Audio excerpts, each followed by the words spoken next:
আসসালামু আলাইকুম। সবাই কেমন আছেন? আশা করি সবাই অনেক ভালো আছেন। তো আল্লাহর অশেষ রহমতে আমিও খুবই ভালো আছি। তো আজকে আপনাদের সাথে খুবই মজার একটি আমড়ার আচার শেয়ার করব। একদম সহজ ও সিম্পল পদ্ধতিতেই এই আমড়ার আচারটা বানাবো।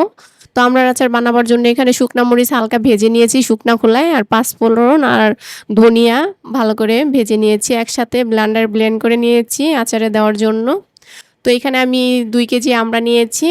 ভালো করে ছিলে তারপরে আমি ছোট, ছোট টুকরা করে কেটে নিয়েছি। এখন অল্প পানি দিয়ে দিয়েছি আর স্বাদমতো চিনি দিয়ে দিয়েছি। এখন ভালো করে সিদ্ধ করে নিতে হবে আর সামান্য একটু লবণ দিয়েছি। বেশি লবণ দেওয়ার দরকার নেই। তাহলে কাটা হয়ে গেলে কিন্তু আচারটা ভালো লাগবে না খেতে।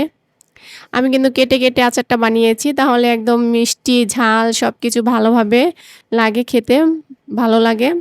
আপনারা চাইলে কিন্তু আস্তও বানাতে পারেন। আমি আস্তও কিন্তু আমার চ্যানেলে দিয়েছিলাম। তো এবার কেটে, কেটে তারপরে বানিয়েছি।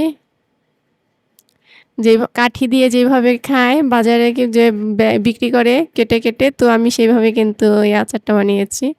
তো সেই মসলাটা আমি দিয়ে দিচ্ছি যেটা আমি ব্লেন্ড করে নিয়েছিলাম পুরাটাই দিয়ে দিব।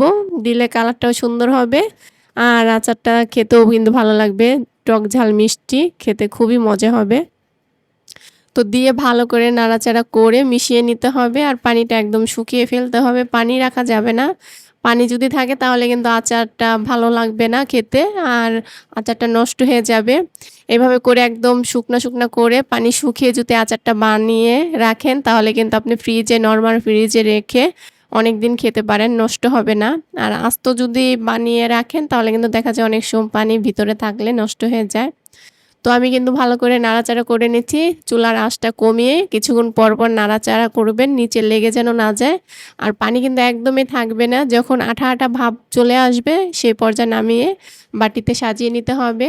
তো আমার আমড়াটা কিন্তু সিদ্ধ হয়ে গেছে আর পানিটাও কিন্তু একদম শুকিয়ে গেছে দেখতে পাচ্ছেন। আর আমড়াগুলা কিন্তু কেটে নিয়েছি তাও কিন্তু গলেনি আস্ত, আস্ত রয়েছে। আর আচারের কালারটাও খুব সুন্দর হয়েছে। তো ভালো করে পানিটা শুকিয়ে তারপর নামিয়ে ফেলতে হবে। পানি যদি থাকে তাহলে আচারটা খেতেও কিন্তু ভালো লাগে না। একদম আঠালো, আঠালো ভাব চলে এসেছে দেখতে পারছেন। কড়াইয়ের সাথে কিন্তু লেগে, লেগে যাচ্ছে। পানি কিন্তু একদমই নেই। আরেকটু মিষ্টি আর ঝালটা একটু বেশি দিবেন তাহলে খেতে বেশি ভালো লাগবে। আর আচারের কালারটাও দেখতে সুন্দর হবে।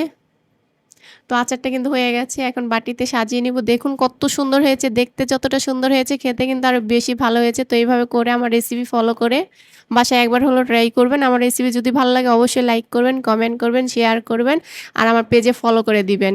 সবাই ভালো থাকবেন, আমার জন্য দোয়া করবেন আর আপনার প্রিয় মানুষদের সাথে বেশি, বেশি করে শেয়ার করবেন। আল্লাহ হাফেজ।